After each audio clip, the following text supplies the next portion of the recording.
नमस्कार मित्रांनो, स्वागत आहे तुमचं नादमर्दानी MH10 यूट्यूब चॅनलवरती. तर मित्रांनो, थंबनेल आणि टायटलवरून तुम्हाला समजलेच असेल की या व्हिडिओमध्ये आपण काय पाहणार आहोत.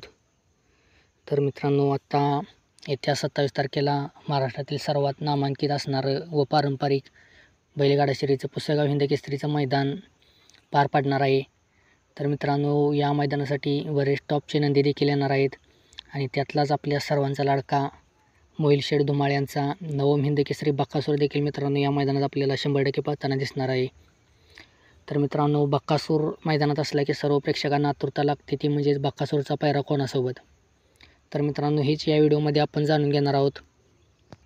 व्हिडिओ शेवटपर्यंत बघा. व्हिडिओला लाईक करा, शेअर करा आणि जर आपल्या चॅनलवर नवीन असाल तर चॅनलला नक्की सबस्क्राईब करा. तर मित्रांनो, आपल्याला सर्वांचा लाडका बकासूर 27 तारखेला 100% मैदानात पळताना दिसणार आहे आणि मागील काही मैदानात बकासूरला सेमीलाच हार पत्करावी लागत आहे. तर मित्रांनो, आता या पुसेगावच्या हिंदकेसरीच्या मैदानात बकासूर कमबॅक करणार का? तर मित्रांनो, 100% बकासूरचा आपल्याला कमबॅक या मैदानात दिसणार, कारण बकासूरचा पैरा हा एका टॉपच्या नंदीसोबत आहे.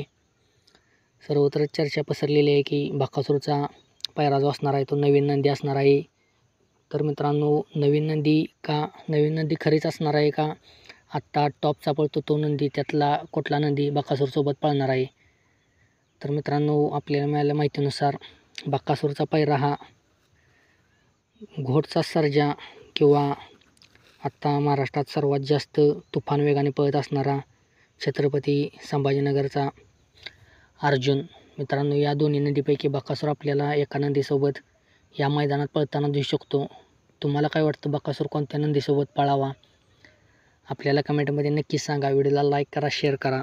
जर चॅनलवर नवीन असाल तर आपल्या चॅनलला नक्कीच सबस्क्राईब करा. अशाच भेटू नवीन व धमाकेदार व्हिडिओमध्ये. धन्यवाद.